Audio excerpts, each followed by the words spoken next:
I would remind people, as you're looking at these forecasts, you know, a bump in one direction or the other could have really significant ramifications in terms of impact. If it bumps further east, that obviously is positive. If it bumps just a little west, then you're looking at really, really significant impacts. And so don't make any assumptions, remain vigilant, and be prepared. We're going to continue to monitor the situation here in the state with fuel and traffic flows and take action as is necessary. But everyone should continue to monitor the storm and follow the direction from your local officials. As many of you know, as of this morning, the following counties have issued mandatory evacuation orders. Brevard County starting on Sunday, Martin County has issued a partial, and then a number of counties have issued voluntary evacuation orders: Glades, Hendry, Martin, Osceola, Palm Beach, St. Lucie. Obviously, those evacuation orders could change. So just continue to follow local updates, but remain prepared, continue to make preparations, and, you know, we will hope, you know, that the trend continues. But there is still significant chance of a strike on the state of Florida. If you look at that cone, anyone inside that cone needs to be prepared. And so, you know, we're continuing to click on all cylinders here, and are going to continue to be monitoring the situation and working with both our local and federal partners. And we do have FEMA has been engaged with us from the beginning. We really appreciate that, and we have time to take some questions.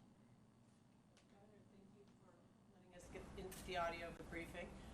I wanted to ask you, with the two counties that have issued evacuation notices, are you doing anything to enhance that evacuation, lifting tolls or doing anything with the shoulders? Can you We are going to monitor the traffic flows, and if the traffic becomes abnormal, then we will take needed action to alleviate that. However, at this point, we do not see any abnormal traffic on the roadways, and so those options are on the table, and if need be, they can be exercised. Governor, are you worried that people are seeing the track and just assume it'll continue to go one way and maybe not heed, you know, evacuation orders, you know, dip into their hurricane supplies a little bit earlier? Yeah, I mean, obviously, I think you don't want to overread these tracks. I mean, because you can look at a little bit of a movement to the west, and then all of a sudden we're looking at a much different scenario if that were to come out, say, later today. But I also think what we've tried to do here is just be very factual, be very direct with people. You know, we haven't tried to overreact, but we've also tried to, you know, put out the information and explain the risks. And so I think the fact that we've taken that approach, I think people look and say, okay, it looks like it's been positive movement, but we're not out of the woods yet. So I think people are going to probably still understand, you know, that preparations need to be made, and understand, even if it doesn't directly strike Florida, you know, this is a big, powerful storm. You're still looking at really significant storm surge on the east coast of Florida. You're looking at major flooding events in different parts of the state. And so the effects can range, but you're still looking at significant impacts even if the storm remains hugging the coast. So just be vigilant, listen to your local officials, follow the news, and do what you need to do to protect yourself and your families. Governor, how would you describe the fuel situation today as compared to yesterday? Better, yeah. We had the trucks, they were in all night refueling.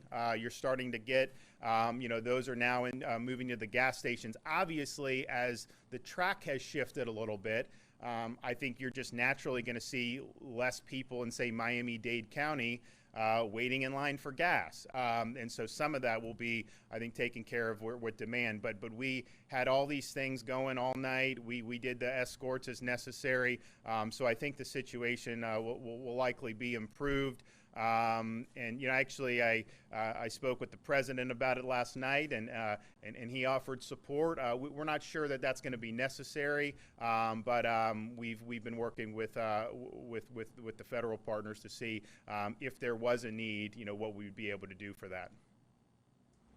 Can you tell us where you are most concerned about the flooding in Well, I think there's a number of places. I mean, there's places that aren't even on the East Coast that have been flooding already, and so even if they get outer bands of rain, that's going to be a problem. You have places that have king tide that are already. I mean, some of these docks, the water's already up to their docks, and then you have things like the St. Johns River, where if that gets heavy rainfall, so there's a lot of spots around the state that'll be affected by this. Even if it does stay off the coast of Florida. Because of the slow approach and what it could do to the waves and tides and everything, is there a concern about people going out and going to the beach and playing in it for 24 hours? Yeah, I mean, I think people should listen to the local folks about where those risks are. But I think people who've covered these things know, when you have storms approaching, it creates waves. That attracts people because they want to do that. But that is hazardous and that's very dangerous. And so people need to heed the warnings. And if there's any type of orders issue with respect to that, they should certainly heed those because that could be very, very hazardous. And how has the shift in the track changed preparations on we heard the briefing, but how does that change either operationally or getting supplies to different areas? Well, I think it focuses the response and the preparations a little bit more. I mean, we were here 2 days ago, and the cone covered almost the entire state of Florida. Okay, well, are we going to have are they going to have people in Fort Myers ready to go? Now, as it shifts east, that means Southwest Florida, Northwest Florida, the chance of them being affected, the chances have gone down dramatically. And so that just makes us, I think, be able to do more, with the resources that we have. And so that's, part of this is I think the trend has been positive, but part of it is, we do have more certainty now today of the general direction of this thing than we did 48 hours ago. And I'll tell you, you're looking at some of this stuff, and there's going to be more data that comes out. You can't, guarantee it's going to do this or that. Some of the trends have been positive. Like if I knew some of these models were definitely the case, I'd feel a lot better. But some of them are right, some of them are wrong. I mean, those European spaghetti plots are great right now. They all go into the sea. Well, they haven't necessarily been right in the past on everything. So you got to remain vigilant. Well, I wanted to ask Director Moskowitz, during the briefing that was mentioned that Hurricane Andrew was expected to make the same turn this storm's expected to make, but it didn't. Does that give you pause? Well, I think as the governor just outlined, right, I mean, people need to be vigilant.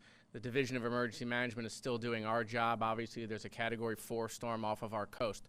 So, there's lots of things that you stay the course on, but obviously you start to make smart, more targeted decisions like the governor was talking about as things start coming out of focus. I mean, just a couple of days ago, we were looking at a worst-case scenario with a Category 4 hurricane coming across the peninsula, winding up in the Gulf, and doing a double impact into the Panhandle. That's no longer predicted, right? So those are the scenarios you can take off the table and the preparations you can take off the table. But at the end of the day, there's still lots of things we have to do. Just remind ourselves about Hurricane Matthew hugging the coast. So these are the things that we're preparing for. Thanks.